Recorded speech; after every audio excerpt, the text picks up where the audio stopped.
ठीक है। और ये यहाँ पर छोड़कर जाने की वजह क्या सिर्फ़ और सिर्फ ये है कि ज़हनी किसी मर्ज़ का वो शिकार होते हैं, या छोड़ने की वजह ये भी होती है कि अब ये हमारे लिए बोझ बनते जा रहे हैं, इनको जाके किसी ऐसे इदारे में दाखिल करा दिया जाए? इसमें कई चीज़ें हैं। एक तो ये है कि साइकेट्री का मर्ज़ वैसे भी बहुत डिफ़िकल्ट मर्ज़ है। इसमें प्रॉब्लम ये होती है कि अगर पेशेंट जो है या मेंबर जो है वो दवा जब छोड़ देता है तो वो दोबारा उसी बीमारी में चले जाता है, उसी तरह से वो एग्रेसिव हो जाता है और भी जो प्रॉब्लम क्रिएट कर रहा होता है।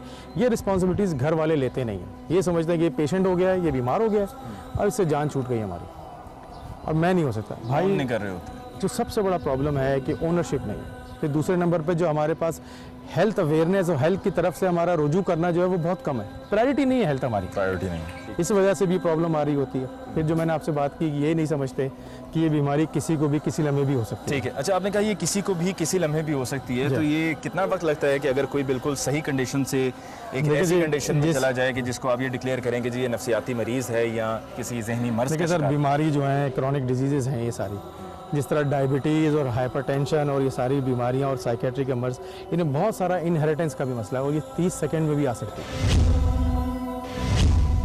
आने को 30 सेकंड में, और अगर जानी हो मतलब कोई इसका शिकार हो। देखिए ना, उसमें यह है कि ट्रीटमेंट, इसमें एक ट्रायंगल बड़ा इंपॉर्टेंट है जिसको मैं बताना चाहता हूँ कि फैमिली, प्रोफेशनल्स यानी डॉक्टर्स और बाकी साइकोथेरेपिस्ट और पेशेंट, ये ट्रायंगल अगर मौजूद रहेगा तो ट्रीटमेंट बहुत बेहतर हो सकता है। तो मुझे लगता है कि इफ़ नॉट ऑल, अगर सब केसेस में नहीं, बेशतर केसेस में आपको इस ट्रायंगल में से एक हिस्सा, उसका एक अहम हिस्सा फैमिली का जो है वो नहीं मिलता होगा। अगर वहाँ पर कमी सबसे ज़्यादा प्रॉब्लम जो है ना फैमिली की तरफ से, जहाँ फैमिली कोऑपरेटिव है, हम 8000 से ज़्यादा पेशेंट यहाँ से ट्रीट करके बेहतर करके माशरे में भेज चुके हैं। अभी एट प्रेजेंट आपके पास यहाँ पर नंबर ऑफ पेशेंट्स की 400 तादाद है, 100 फीमेल्स हैं, 300 यहाँ पे मेल है। हमारी दूसरी ब्रांच जो है फारुखाबाद में है, वहाँ पे एग्रो बेस्ड थेरेपी पे ज़्यादा जोर दिया जाता है। एग्रो बेस्ड थेरेपी बेसिकली ऐसे पेशेंट्स जिनका बैकग्राउंड जो है ना वो एग्रीकल्चर से था, तो उनको वहाँ पे मुख्तलिफ कामों में इन्वॉल्व करना, गार्डनिंग में इन्वॉल्व करना, उसी माहौल में, उससे जो है ना बिल्कुल खेती बाड़ी का, उसकी वजह से होता ये है कि उनकी दवाएं कम हो जाती हैं, उनको बहुत जल्दी रिहेबिलिटेशन में आते हैं। जिस तरह हम यहाँ पे रिहेबिलिटेशन के लिए ऑक्यूपेशन थेरेपी करते हैं, मुख्तलिफ यूनिट्स हैं, आपको मौका मिले तो वो ज़रूर देखिएगा। इसके अलावा स्पोर्ट्स थेरेपी हमारे पास होती है, इसके अलावा आर्ट थेरेपी हमारे पास होती है, इसके अलावा एक्सरसाइज हमारे पास होती है, इसके अलावा जिम हमारे पास मौजूद है। इसमें हर चीज़ हम जो है ना वो लोगों को प्रोवाइड करते हैं, और ताकि जिस तरीके से भी रिहेबिलिटेशन हो। कई लोग हमारे पास जो है वो जॉब करते हैं 17-18 साल से शुरू होकर 25 साल। ऐसा नहीं किया जा सकता कि अगर कल को वो बेहतर हो जाता है तो ये जो ज़िंदगी के 8 साल यहाँ पर उसने गुजारे हैं, वो ये 8 साल उसने खोए ना हो, बल्कि साथ कुछ ना कुछ सीखा हो, और तब जब देखिए ये रेगुलर, हम बिल्कुल आपकी बात सही है और यही काम हम कर रहे हैं। अगर आप देखें तो हमारे पास यहाँ पे ऑक्यूपेशन थेरेपी यूनिट है कि जहाँ पे फर्नीचर का काम, स्टिचिंग का काम, ये सारा काम हम सिखाते हैं।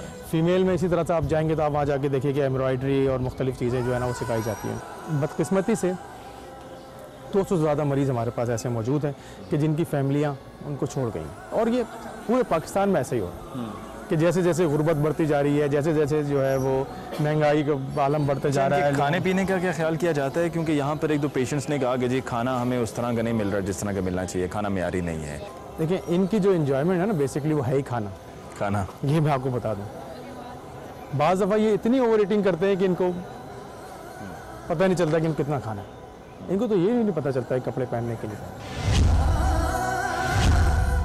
उनको ये भी नहीं पता चलता कि बाज़ दफ़ा कितना खाना है। तो बाज़ दफ़ा according to the treatment plan खाने को रिस्ट्रिक्शन की जाती है। खाना इतना बेहतर होता है कि हर शख्स वही खाता है, इंक्लूडिंग माई सेल्फ। डॉक्टर साहब ये बताइए कि आपके पास यकीनन कुछ ऐसे पेशेंट्स भी आते होंगे यहाँ पर, उनको दाखिल कराया जाता होगा जिनकी मेंटल कंडीशन इस हद तक सिवियर होती होगी कि उनसे ये भी खदशा होता हो कि कहीं ये बाकी पेशेंट्स को नुकसान ना पहुँचाएँ, तो उनको फिर आप कहाँ पर और किस तरह से रखते हैं? पहली बात तो कि जो भी पेशेंट यहाँ पे एडमिट होता है उसकी मेंटल कंडीशन होती है ऐसी कि वो किसी को नुकसान पहुँचा सकता है। आपने यहाँ पे कहीं पे भी नहीं देखा होगा कि हमने कोई यहाँ पर आइसोलेशन रूम्स बनाए हुए हैं, कोई जेल टाइप बनाया हुआ है। हमारे पूरे हॉस्पिटल में आपको शीशे लगे हुए नज़र आ रहे हैं। आप चारों तरफ देख लें कि आपके चारों तरफ जो है ना वो पेशेंट्स यहाँ पे मेंबर्स हैं और कोई वायलेंट नहीं।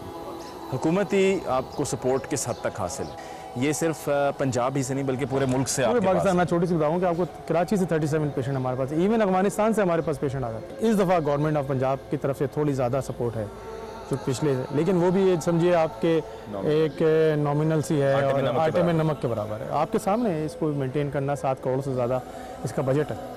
7 करोड़ से ज़्यादा का इसका बजट। जी बिल्कुल। ठीक है डॉक्टर साहब, बहुत बहुत शुक्रिया कि आपने हमें वक्त दिया जी। हमारे साथ थे medical superintendent fountain house doctor Imran Murtaza साहब, और उनसे हमने उनकी राय जानी और साथ में हमने फाउंटेन हाउस के हवाले से उनसे वो तमाम सवालात पूछे कि जिनके जवाब आप भी जानना चाह रहे थे।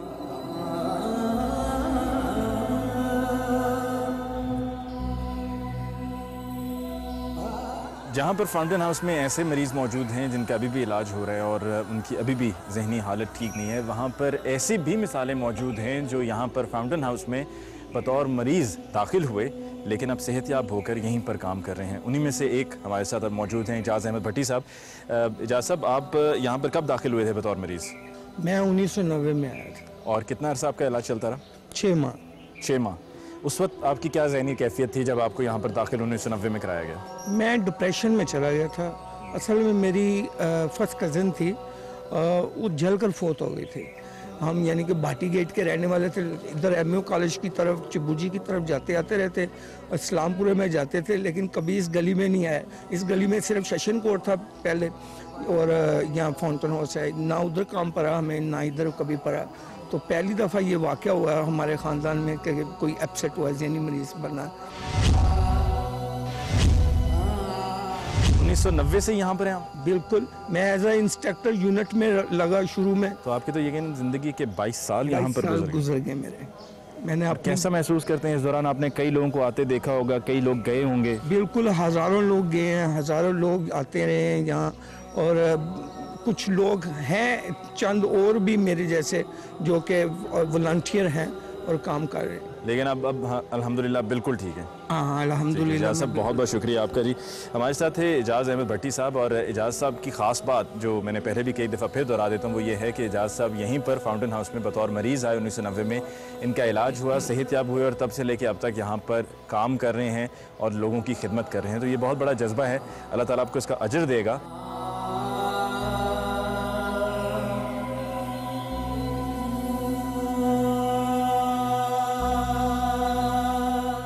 जी, अब हम मौजूद हैं ख़वातीन के सेक्शन के बाहर। यहाँ पर फाउंटेन हाउस में ख़वातीन के लिए और मर्दों के लिए अलहदा इंतज़ाम किया गया है। तो चलिए चलकर ख़वातीन से बात करते हैं और सुनते हैं कि वो क्या कहती हैं।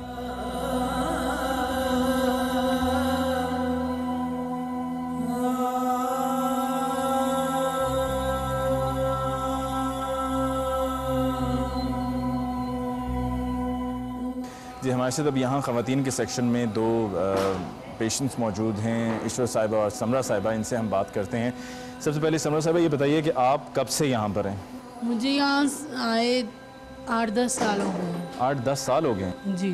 और आपका ताल्लुक़ किस इलाके से है? लाहौर से। लाहौर से। तो यहाँ पर आपको लाने वाले कौन थे? मेरे खाला हालू। आपके वालिद वालदा? मेरे वालिद 2 साल पहले डेथ हो गई है, और वालदा जब मेरी पैदाइश हुई थी तो तब डेथ हो गई थी। तो किस वजह से आपको यहाँ पर लाया गया? बस मैं ज़हनी मसला था। तो उस वक्त आपके बाकी बहन भाइयों ने या घर में किसी और ने ये कहा नहीं कि आपको घर में ही रख कर आपका वहीं पर इलाज कराने की कोशिश? घर में भी पहले 3-4 साल इलाज कराया है। मम्मी डैडी के साथ में यहाँ आई तो यहाँ का माहौल उन्होंने देखा, मतलब लड़कियाँ हैं, घर जैसा माहौल है। हमारे यहाँ पे साइकोलॉजिस्ट को ट्यूटर कहते हैं। ट्यूटर मुझसे बहुत प्यार से बोली, मेरी फ्रेंड्स बन गई। तो फिर डॉक्टर साहब ने कहा कि आप कुछ दिन के लिए अब इसको यहाँ छोड़ दें। मैं चाहूँगा ज़रा अब ईश्वर साहब को भी, ईश्वर साहिबा से भी हम बात करें। बताएं कि आप कब से हैं यहाँ पर? मैं तो पहले जब आई थी 7 साल पहले आई थी, उस वक्त मेरे भाई की डेथ हुई थी तो 1 माह रही थी। तो अब तो मुझे 6 माह हो गए हैं। तो हमारे तो कत्लो गारत बहुत ज़्यादा। इनके तो माशाल्लाह भाई बहन बेशक सौतेले हैं वो हैं, लेकिन मेरा तो एक ही भाई है, तो वो पैदाइशी वो सीधा साधा है। वो तो माँ को भी समझता नहीं तो हमें क्या समझेगा। तो डिवोर्स भी हो चुकी है इन कत्लो गारत की वजह से, बच्चे भी छिन गए हैं। तो अब मैं यहाँ आ गई। और बच्चे आपके कहाँ हैं? वो दादी दादा के पास। दादा दादी के पास है। तो बच्चों की तो यकीनन आपको याद आती होगी। बच्चे तो बहुत ज़्यादा आती है, लेकिन यहाँ माहौल अच्छा है, ट्यूटरें अच्छी हैं, ये मेरी दोस्त बहनों की तरह है, तो टाइम गुजर रहा है। जी, हमारे साथ अब यहाँ ख़वातीन सेक्शन में एक और पेशेंट मौजूद हैं, उनसे हम बात करते हैं। अस्सलाम वालेकुम, कैसी हैं आप? बीमार बहुत रहती है। बीमार रहती हैं? क्यों, क्या हो गया? पेशाब हो जाता है। यहाँ पर आपको कौन छोड़ कर गया? माँ छोड़ के गई। वालदा आपकी अपनी सगी वालदा थी जो आपको यहाँ छोड़ कर चली गई?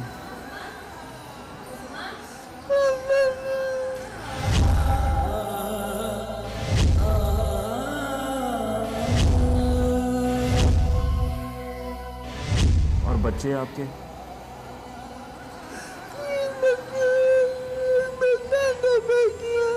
तो आपका बेटा आपकी बेटी जो है वो आपको मिलने के लिए नहीं आते?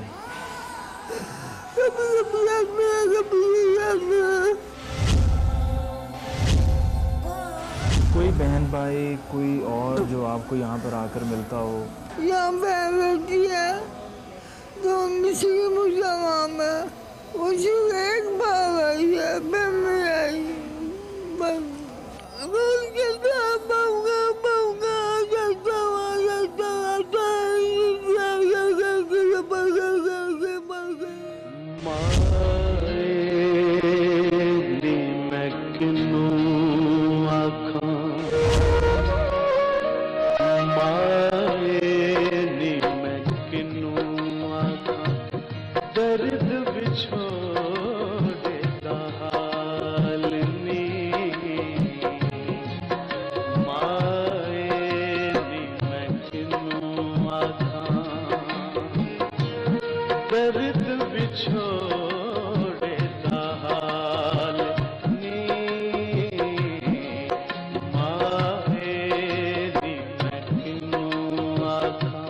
नाज़रीन, आज के प्रोग्राम में हमने आपकी मुलाकात कराई उन तमाम लोगों से जो यहाँ फाउंटेन हाउस में बतौर मरीज़ दाखिल हुए और यहाँ पर गुज़श्ता कई माह से और कुछ गुज़श्ता कई साल से रह रहे हैं। और इनको यहाँ पर लाकर छोड़ने वाले कोई पराए नहीं बल्कि अपने हैं। और यहाँ पर छोड़ने के बाद कुछ ऐसे हैं जो उनका आके पूछते हैं, उनकी फ़िक्र करते हैं, उनकी परवाह करते हैं। लेकिन बहुत से ऐसे भी हैं जो यहाँ पर उनको लाकर छोड़ने के बाद भूल जाते हैं और कभी दोबारा याद नहीं करते। हमें एहसास करना है, एहसास ज़िम्मेदारी का फुकदान है। यही वजह है कि हम बजाय इसके कि इन लोगों को घर में रख के इनकी निगहदाश्त करें, इनका ख्याल रखें, इनसे प्यार करें, हम इनको यहाँ पर लाकर छोड़ देते हैं क्योंकि हम अपनी ज़िम्मेदारी नहीं निभा रहे होते। मुझे मजबूरन अफसोस के साथ ये कहना पड़ता है कि हम कहने को तो इंसान हैं, लेकिन हम साथ में ये सब करके इंसानियत के नाम पर धब्बा भी बनते चले जा रहे हैं। ज़रा सोचिए, क्योंकि अपने लिए तो सभी जीते हैं, बात तो तब है जब दूसरों के लिए जिया जाए। इसके साथ ही आज के प्रोग्राम का वक्त ख़त्म हुआ चाहता है। मुझे अली मुमताज़ को दीजिए इजाज़त। जाते जाते हमारा ईमेल एड्रेस हमलोग@sama.tv और हमारा फेसबुक पेज भी है, ज़रूर विज़िट कीजिए और हमें अपनी आरा से आगाह करते रहिए। इंशाअल्लाह आपकी खिदमत में फिर हाजिर होंगे। अल्लाह ने के बाद।